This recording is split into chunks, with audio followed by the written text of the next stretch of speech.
سؤال تحفة. لسه بتقول بسم الله الرحمن الرحيم في النحو، والسؤال ده خاص للناس اللي لسه بتتأسس في النحو، لسه مين؟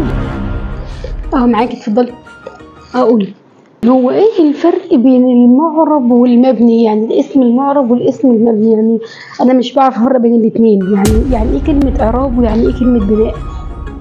بصي يا ستي، ايه الفرق بين المعرب والمبني؟ سؤال تحفة، والسؤال ده خاص للناس اللي لسه بتتأسس في النحو، لسه بتقول بسم الله الرحمن الرحيم في النحو. سؤال جميل بصراحة.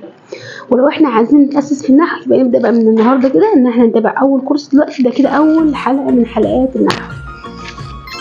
طيب تمام. بصوا معايا كده، احنا يعني ايه معرب يعني مبني. انا عندي دلوقتي مثلا وليكن قلت هند، اسم بنت. ينفع ان انا اجي اقول لهند احنا هنغير اسمك بعد 10 سنوات مثلا؟ لا، ما ينفعش. تمام. او هنغير اسمك بعد شهرين 3؟ لا، ما ينفعش، لان اصلا مجرد هي اتولدت خلاص اسمها اتسجل. طيب نيجي بقى، هند دي اسمها خلاص اتبنى. يعني ايه اتبنى؟ يعني خلاص ما ينفعش يتغير. ما ينفعش ايه؟ يتغير. طيب جميل زي الفل.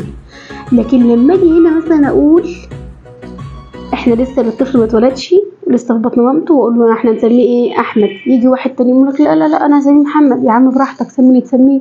ينفع ابدل وغير ولا ما ينفعش؟ ينفع. تمام كده، حلو. هو ده بقى فكره برضه الاعراب والبناء. البناء هي حاجه اتبنت وما ينفعش تتغير، الاعراب ينفع يتغير. لما اقول مثلا، ركزوا معايا هنا كده، لما اقول وليكن جاء محمد، هعرب محمد ايه؟ هعرب محمد ايه؟ اقول له فاعل مرفوع وعلامه رفعه الضمه. برافو عليكي، عشان جاء فعل ومحمد ايه؟ فاعل، والفاعل بيكون مرفوع بالضمه.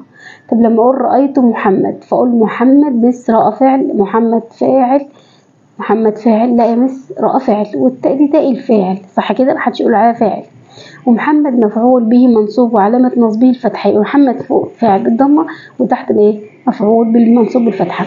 لما اقول سلمت على محمد، فاقول محمد هنا اسم مجرور وعلامه جره الايه؟ الكسره.